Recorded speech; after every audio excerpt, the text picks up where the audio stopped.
ওমানে এমন কিছু কবুতর বাজ রয়েছে যারা একটা ব্রিড থেকে আরেকটা ব্রিডে আপগ্রেড করতে সর্বোচ্চ চেষ্টা চালিয়ে যাচ্ছে। তার মধ্যে এটা হচ্ছে একটা কবুতর টেডি, যার নামকরণ করেছে উস্তাদ ফাহাদ টাইগার টেডি। ভালো করে দেখেন, অনেকটা লাল পাত্তির মতো দেখতে। তো আমি মূলত ওনাকে জিজ্ঞেস করলাম যে আপনি এটা কেন করলেন, মানে এই ব্রিড আপগ্রেড কেন করলেন, টেডির জাত কেন বানাচ্ছেন। সে বলল এই টেডি 128 এত পরিমাণ আমার কানে আসছে, মানে আরবিতে বলছে আনা ইসমা। তো যার কারণে আমার নিজের কাছে মনে হলো আমি নিজে একটা ব্রিড তৈরি করি এবং সেটার নাম আমি শুনি, মানে আমি নিজে কিছু করি। অন্য কেউ একটা কবুতর বানিয়েছে, নামকরণ করেছে, মানে সেও তো একটা উস্তাদ মানুষ। তো সে পারলে আমি কেন পারবো না? আর আমার কাছে তো সবই আছে। ইচ্ছা শক্তি অনেক বড় শক্তি যদি থাকে তোমার চেষ্টা। তো উনি এরকম চেষ্টা চালিয়ে যাচ্ছে, একটা ব্রিডকে আপগ্রেড করছে।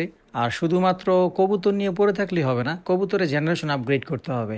সেই কবুতরের কালার কোয়ালিটি ঠিকভাবে ঠিক মার্কিংয়ে নিয়ে আসবে, স্ট্যান্ডিং নিয়ে আসবে, চোখ যতটুকু সাদা করার, টেডির যেমন রিং থাকে, এই সকল কিছু নিয়ে কাজ করছে। টেডির মধ্যে নতুন একটা ব্রিড, ভালো করে দেখেন, মানে কালারটা অনেকটা লাল পাত্তির মতো।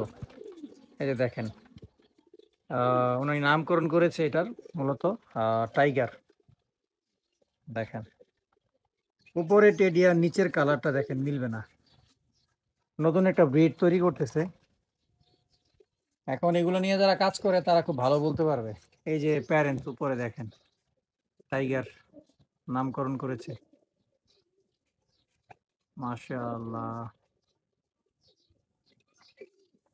নাম দিয়েছে টাইগার, টাইগার টেডি। এই যে বেবি, রেজাল্ট ভালো আসছে, মানে বাচ্চাগুলা একেবারে হুবহু মা বাবার মতো হয়েছে।